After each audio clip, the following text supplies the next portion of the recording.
Alright, back into my office. I'll go through the Blackstone report that I got on the oil analysis. It took about a month to get back. I think it's about 40 bucks to do, so I do it every time I change my oil. Again, this is a 22 Tundra. It's got 37,000 miles on it, 6,400 miles between oil changes. If you can't read the comments, I'll just read it out for you. Basically, they said this is a longer run compared to the previous one, and the engine handled it well. Even with the increased metal count, we're still looking at metals mostly in the average range. That's evidence of healthy wear. Silver is still running a bit high, but at 1 part per million after a longer run doesn't amount to a noticeable change in our book.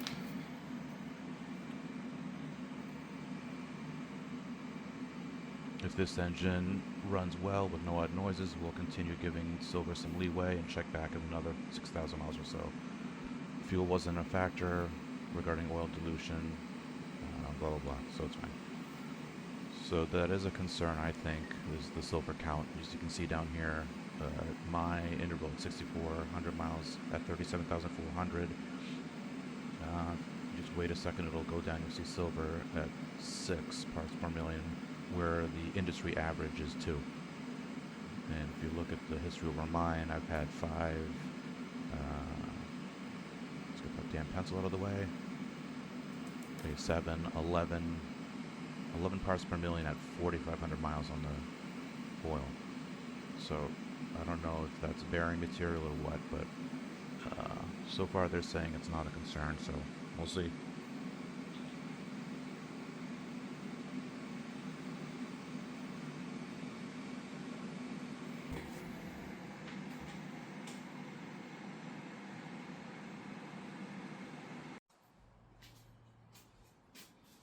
So I decided to cut up the filter and take a visual look and see if I can see any metal flakes or shards in the oil filter pleats.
So I don't see anything in this filter that's concerning. I don't see any metal flakes, any small pieces, nothing. There's a lot of dirt in it, but that's what the filter is supposed to do. So let me know in the comments if this helps any of you guys out. If you guys have done this to your Tundra and if you've seen material in your filter, I'd love to hear about it. But so far, mine hasn't had any issues. It runs good, ton of power. Love it so far. So hopefully I don't get bit with the engine seizing up with that recall. Alright, thanks for watching. I'm out.